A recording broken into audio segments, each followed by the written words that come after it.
Hey everyone, before I get started, I just want to remind you that if you like my content, hit that like button, subscribe to my channel, and then join the Militiaman and Crew Patreon community by clicking the link in the caption. Hey, good evening everybody. Sunday evening, and it's a fascinating one. We have finally some sunshine, some weather, ducks and birds, and everybody's going crazy out there. It's awesome. What do we have? We've had awesome news all week about the Iraqi Dinar and relevant data. Our Patreon forum and our Discord chat room fills it full of information. Our Newshound Samson's been knocking it out of the park. Unbelievable. Today we had a very, very nice gentleman that came in to our Discord chat room and did a translation of Al-Alaq's interview. And one of the things about that interview was it was pre-taped before Al-Alaq got to the United States in Washington, D.C. So that's really big, because you'll see that when I'm done with this, that you'll see where I'm going with it, okay? Think about it, though, for a minute, is if you guys remember that in 2023 at the UN Assembly meeting, they talked about Iraq being the savior of the economic world and banking institutions, et cetera. They were going to restore the confidence. You've heard it numerous times. But here's an article that's really interesting because it's kind of a sidebar. But JP Morgan Chase, Jamie Dimon meets with development bank leaders seeking private money. So what's he looking for private money for? Well, quick answer, emerging markets. What did they do? They had a meeting behind closed doors that was hosted by JP Morgan, so it was a private meeting. And again, what are they talking about? They're talking about World Bank, development, lenders, retaining relevance in their capacities, that have been possibly outstripped by poorer countries for capital investment or in capital intensive climate-related projects. I mean, I don't know about that, but that's just what they use for it. So, but anyway, risk sharing is kind of like, well, can we do this or not do this? If we're going to take the risk, we need everybody to be involved. And they're basically stating that they want to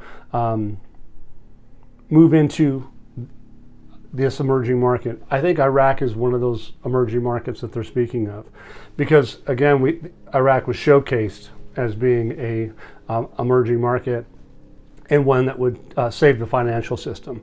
So anyway, they not only talked about JP Morgan, but they talk about Citigroup. So that's really kind of a big issue.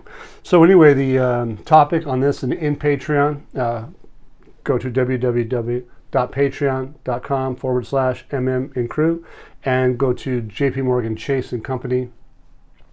Jamie Dimon meets with development bank leaders seeking private money.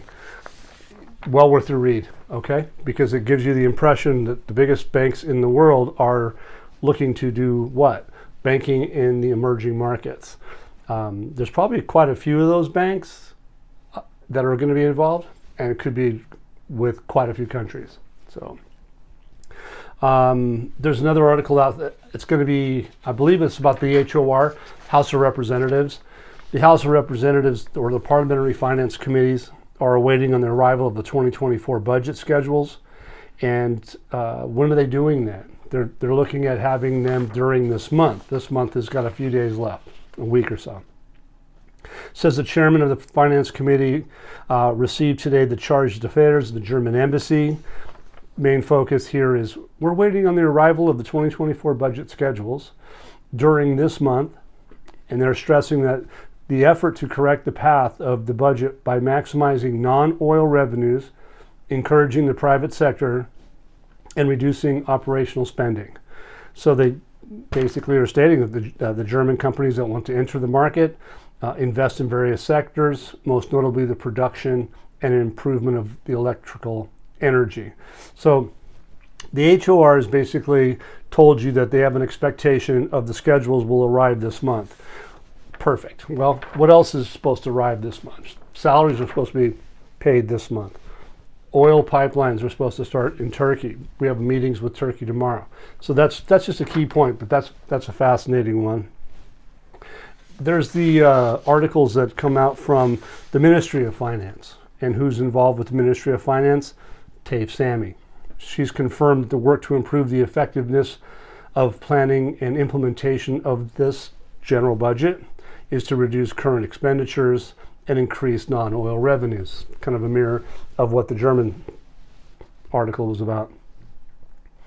It goes on to say that who are they working with? Executive Director of the World Bank, for instance.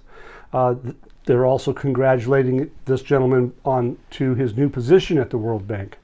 And basically, what is the World Bank doing? It supports Iraq in the financial, technical, and capacity building for the country. Al-Malawi or Al-Mallah stressed the bank places the priorities, support and assistance to member states. Of course they do. That's what they're doing. Iraq's a member of the World Bank, and they're supporting him. So it's very good.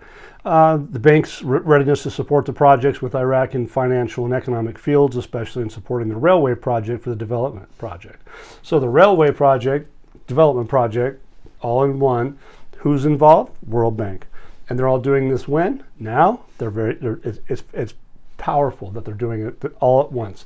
And the momentum that we're seeing is not about we're going to do that, we're studying it, we're doing it. That's the end game. They're doing it.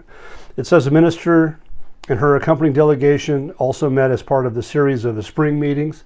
Okay, the International Investment Guarantee Agency, they call it the MIACA, which is affiliated with the World Bank. And what's the importance of this? They support the investment sector. Why? Because they have loan guarantees. It says that the director of the Financial Technical Affairs International Monetary Fund discussed needs for technical assistance, of course, Ministry of Finance and Financial Policy and Public Finance Management, especially continued support for the Treasury Single Account Program. And what is that about? Ongoing taxes and customs. So all of these things that we've been talking about for all this time is really actually kind of being laid out, that they're at that stage of initiating it. And Sami explains, here's her quote. She says, "We're working to improve the effectiveness of planning and implementing the general budget, reduce current expenditures, increase non-oil revenues by expanding tax bases, automating transactions, enhancing customs efficiency," and referring basically to the steps taken in the process, which is transitioning public financial management to the unified treasury account. So why is that important? The unified treasury account is going to be where all that money comes into one specific account, whether it's at the taxes and tariffs and fees and customs, or whether it's the oil and or the private sector. They're going to have taxes and tariffs and fees and customs for all that stuff. And now it's a digital type situation where everything, as you're going to see in the future, is being done to where that there is accountability. And you'll see that all the way up to the central bank and all the way down to the borders and ports. That's what they're focused in on. And it's really getting to that stage where the private sector is about ready to explode. And one of the main things about the private sector, when I mean that they're about ready to explode, they have an International Investment Guarantee Agency. International Investment Guarantee Agency, that's what we talked about. So all those projects, all these different loans, they have an insurance policy, if you will. That is going to be big. It's going to be really big for everybody, because what the theme here is that they're gearing to go international, and it's openly evident. It's openly evident in my view. Al-Sudani has reached satisfactory solutions with the United States Treasury to address the conditions of the sanctioned banks. Remember the sanctioned banks? There was a bunch of them. So they've worked through some things that, along with the U.S. Treasury, they have reached satisfactory positions. So in other words, the United States Treasury has an impression that was a positive based on the performance of the Iraqi financial institutions. They go on to say that the reforms that were achieved during a short period of this government's life is impressive. Basically, 80% of the financial transactions and transfers today are carried out in accordance with international standards, and they're all certified by the U.S. Treasury. So this new system, everybody playing by the rules, whether it's in Europe, United States, Canada, Australia, everywhere, international standards is what they're going to be doing. Turkey is saying the same thing. So ultimately, the government will continue to reform the financial and banking sector into the future. And what is it basically doing? It's the gateway for economic development for the country. It's great. So interestingly enough, I'm going to start off with this, is that today I got an email from the United States Treasury. And the United States Treasury is obviously, today seems to have mirrored some of the other articles that are out from Turkey. But this particular one says it's for immediate release, April 21st, 2024. So I'm going to bring it in early, to be fair, because there was other things that are out before this. But it says the Directory Secretary, Treasury Wali Adeyem's meeting with the Ministry of Treasury and Finance, Mehmet Simset of Turkey. What are they talking about? They talked about ways in which the United States and Turkey can strengthen the bilateral relationship by deepening trade and investment and boosting anti-money laundering, counterterrorism financing, and sanctions enforcement. Why do I bring this up? This is the United States and Turkey. This isn't the United States and Iraq. Basically what they're saying is that they're on the same page. They're on the same page. It's awesome. And so what's happening tomorrow? The signs of resolving the oil dispute, for instance, with Turkey and Iraq. It says Al-Maliki is the one that's talking about this. It's certain that Erdogan's visit to Iraq brings understandings between the Iraqi government and the Turkish side. What are they talking about? Discussing the issues of exporting the region's oil through Turkish territory. Oil, we're going to be talking about water, we're going to be talking about strategic framework. We're going to be talking about all kinds of things. They're even talking about what kind of proposals does Turkey have up their sleeve. Like, they've been working on this stuff for over a year. Well, I would say a lot longer than that, but they definitely talk about within the last year, they've been hot and heavy, and for them to be where they are today is probably pretty powerful.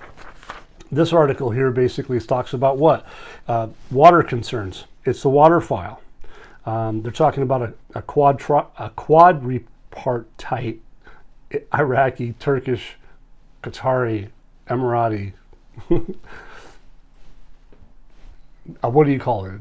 You know, well, four countries are working together at once. Okay. So anyway, several committees have conducted mutual visits to Iraq and Turkey to prepare them accurately with over the full year. So again, they're talking about it. It's been a year.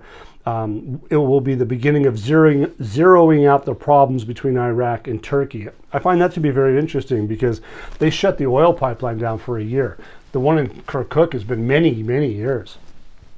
So what are we waiting for? We're waiting for salaries. We're waiting for the oil to flow. We're waiting for an exchange rate change. We're waiting for the budget, the HOR, to get the schedule amendment for the budget.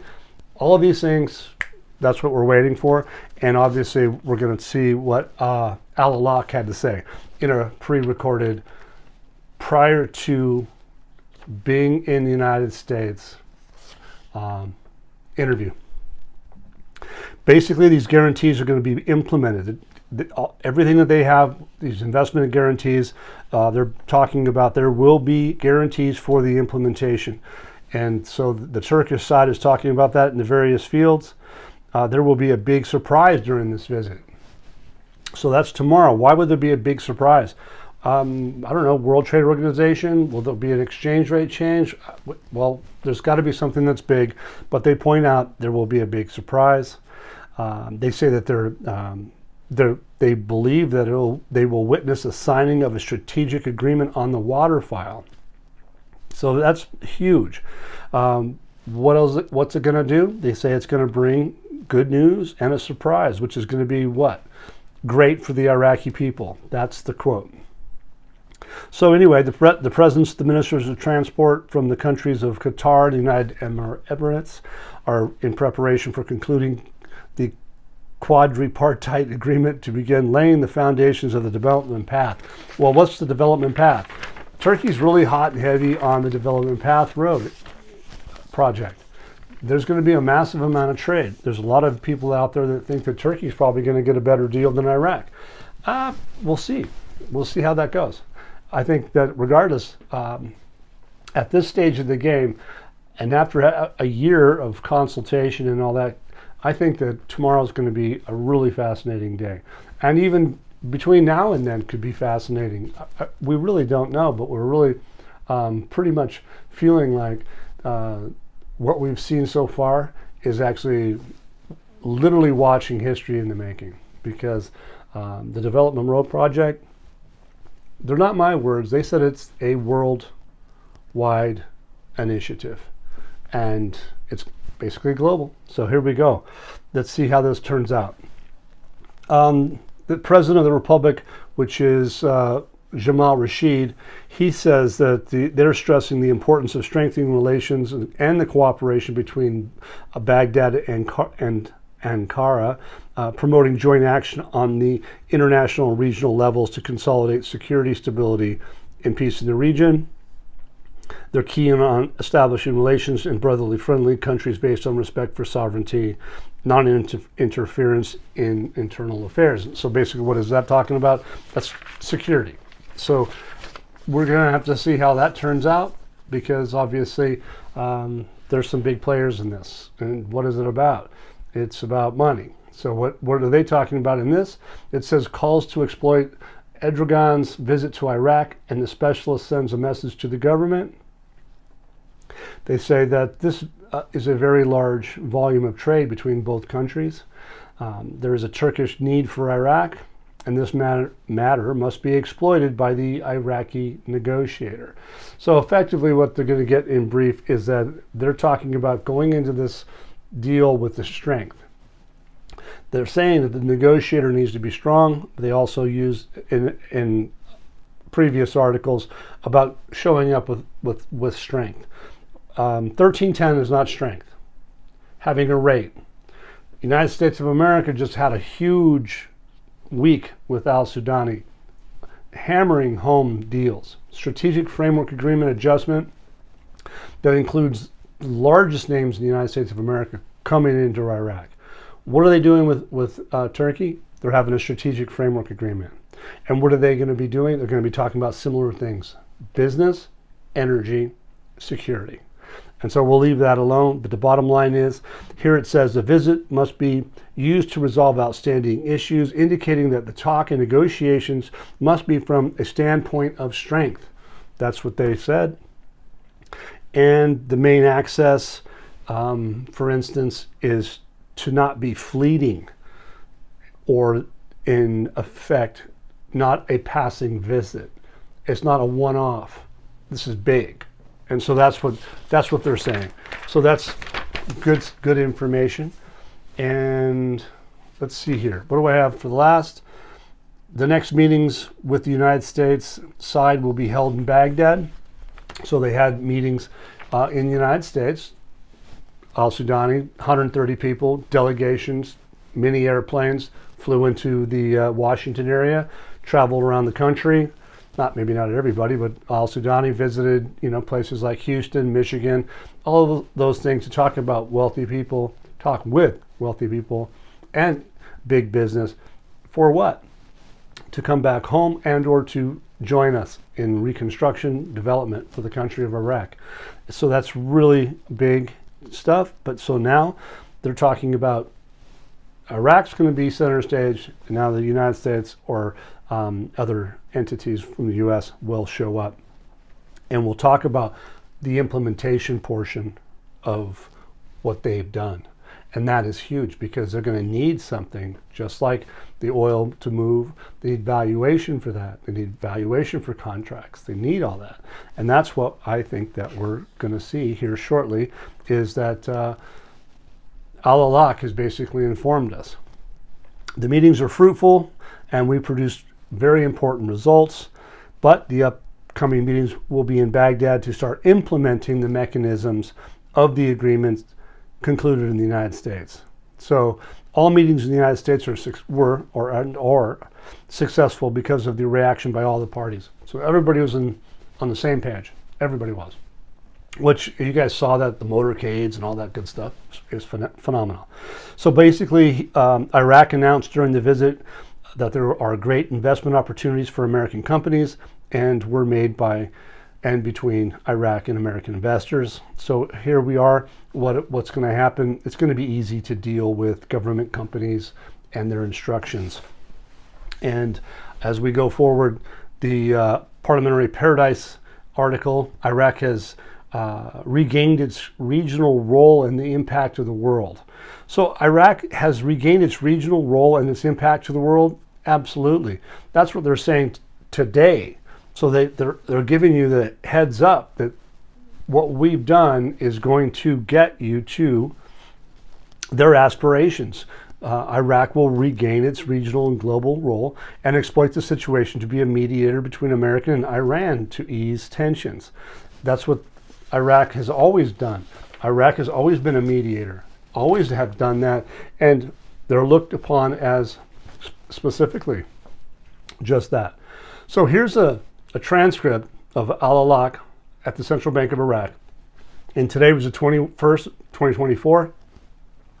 It's basically taking care of the books.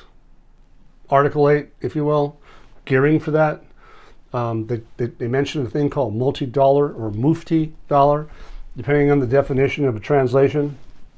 But ultimately, where are they? They're basically at a process of issuing letters of guarantee to government institutions, and the later directed to the prime ministers to allow private banks to receive an account assigned by the Ministry of Finance, which takes the dinar in exchange for the dollar and is available and given at any time. So they're basically talking about the dinar. Here you are acting as an intermediary between the finance ministry and the market for dollars. We would sell them in the market and even get dinars in return. Quote says, "This is the truth of the central bank. It monitors liquidity in the market." So they're following the money, liquidity. So for the first time in years, they can lock in growth. They say it's continuous and fast. This is Al-Alaq talking. Cash and control of this rapid growth has been blown, and for this reason, you can see it has decreased. So they have liquidity of one or both items, and when you decrease something, it usually tends to portend that value increases. It says prices control inflation, and there's a lot of money, but the divorce rate, you guys, divorce rate translation stuff, bear with me, but you can read all this transcript in Patreon. Managing there by the central bank, its success using appropriate tools, controls in this government. So here's one of the things I focused in on. I hope you guys will as well.